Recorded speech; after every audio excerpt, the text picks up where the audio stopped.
Hello everybody, it's Mark, and I'm back with another LEGO City update. Lots of progress in the LEGO room. We're moving and shaking with the city. As you can see behind me, things are really starting to shape up. But I need your advice. So I'm going to show you a crazy idea that I have.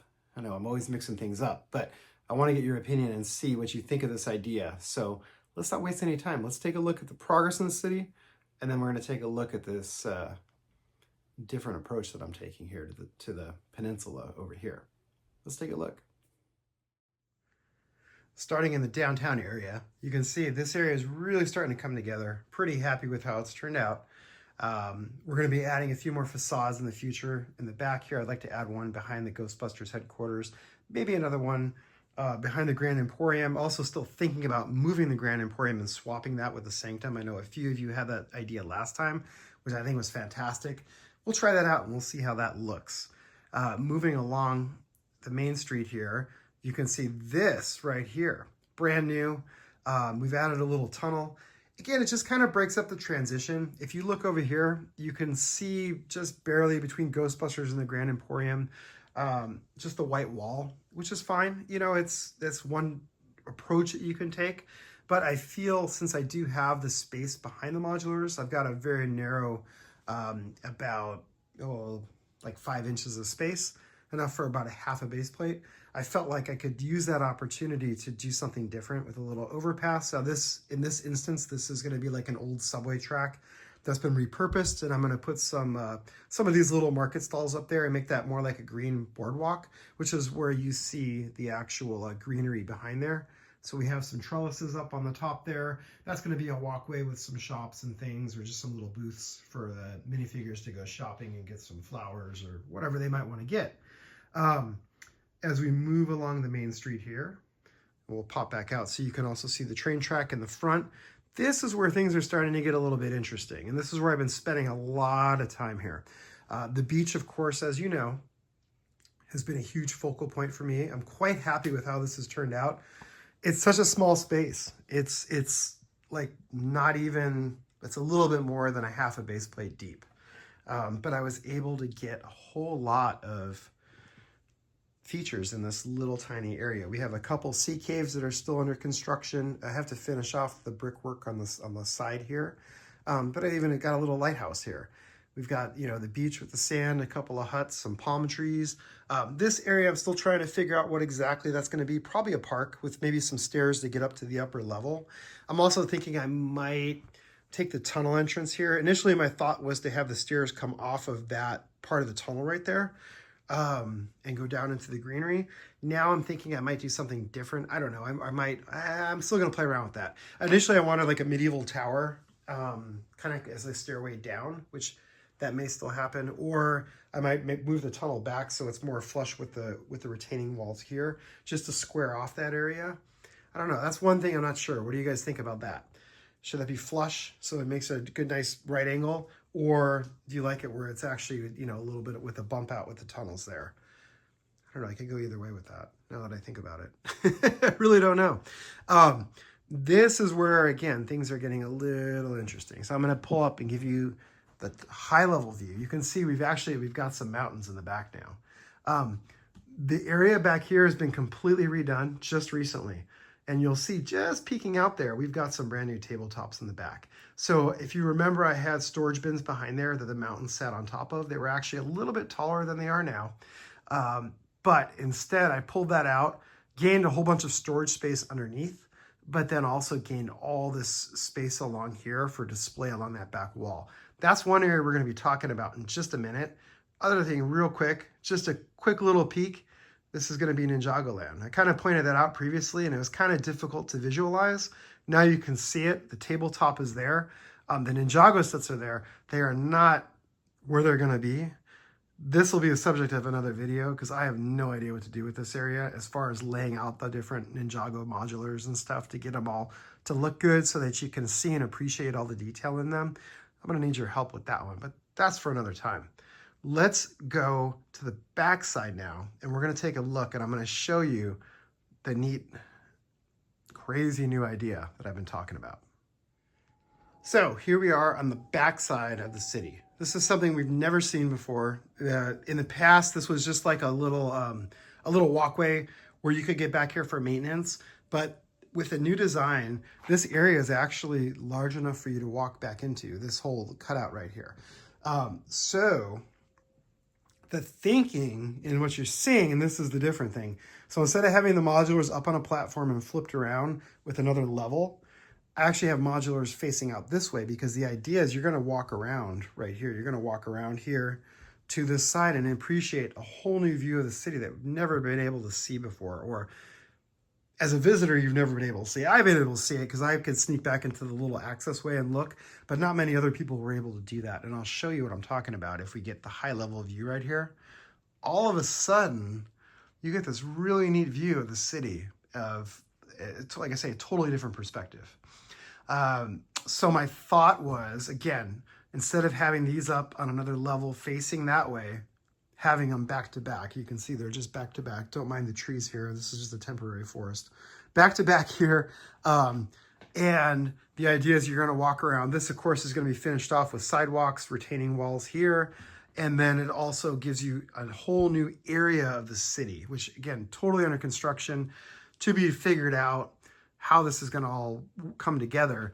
But it opens up a whole new area and a whole new view of the city. What do you think about that? Do you like that?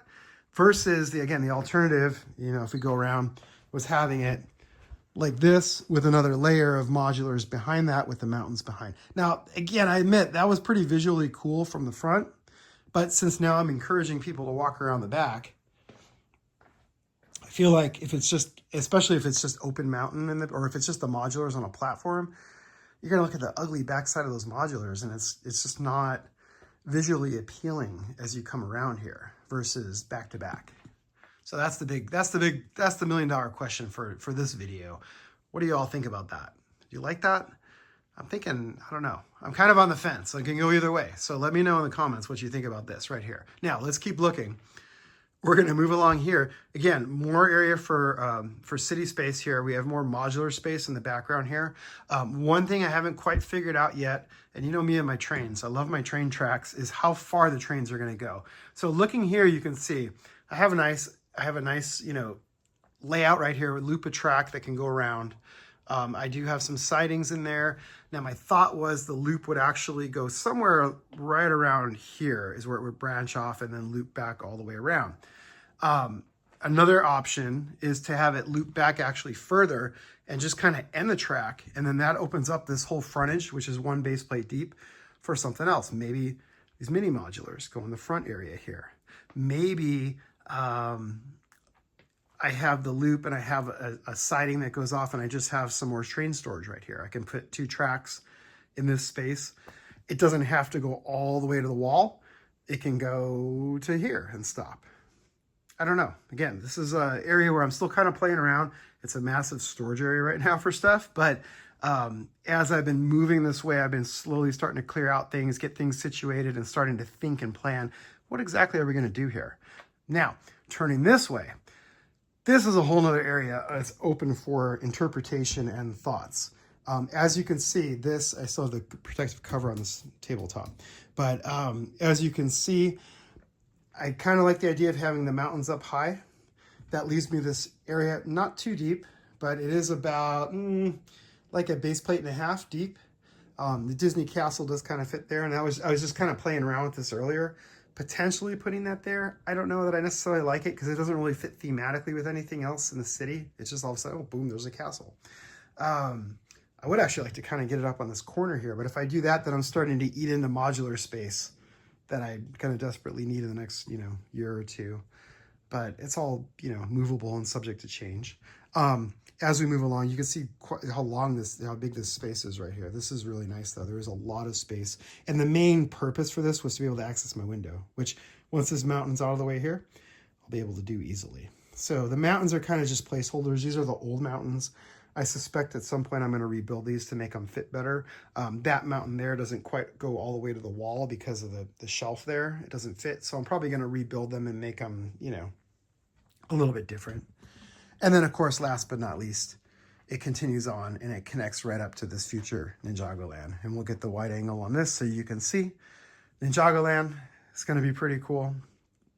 Still playing around with that too, trying to figure out what exactly is going to go where. It might trickle a little bit into this area here. The intent is for the mountains to kind of taper off here again, so I can access the window, open it up, get some fresh air, get some natural light in here, which is going to be huge. So that's kind of where we're at. So just one last quick pan around, you guys can see. And if you look, again, this view, this is the view that I'm really enjoying and liking, but again, not 100% sold on yet. So we'll see. And with that, another Lego City update. Again, lots of progress. It's been fun. It's been really fun to move things around, try different ideas, do things a little bit differently. Figuring out what modular goes where, that's always a challenge, figuring out the color schemes, because you kind of want to mix and match a little bit, and you don't want, two brown modulars next to each other. But then also just kind of seeing what kind of elements I can include. I always wanted to have a beach. I've had beaches in my past layouts. I'm happy to be able to have a beach, even if it's small, back in the new layout. Figuring out the train situation is always huge for me as well. And then, of course, the views and the different perspectives. The idea is this is a lot more accessible. The old layout was very compact, and there was a lot going on in a very, very tiny space. But when I would have people over, I could see the limitations of it. You could really only have like one person comfortably in here at a time. And even then, that was a stretch because I was worried about them constantly, turning and bumping into the tables and stuff, because the aisleways were so tight. With this new layout, it's much more open. It's much more welcoming. You could comfortably probably have 4 or 5 people in here walking around without any fear of running into anything. It's just a lot more, the flow is a lot better. And so it's a lot more opportunity, a lot more table space. I've doubled my real estate, which is fantastic. And so it gives me a lot of opportunities to play around with things that, I didn't necessarily was able to do with the old layout, because I was completely built out. I had 0 space left. This one, I have space. I don't have to fill it today. I can grow into it. It's always a work in progress. So thanks for watching. Thanks for subscribing. Thanks for all your support. I really appreciate each and every one of you, all of your comments, the likes, the feedback, the friendships that I have with so many of you. You're what makes this hobby so wonderful. And I'm so grateful for each and every one of you. Take care. Bye.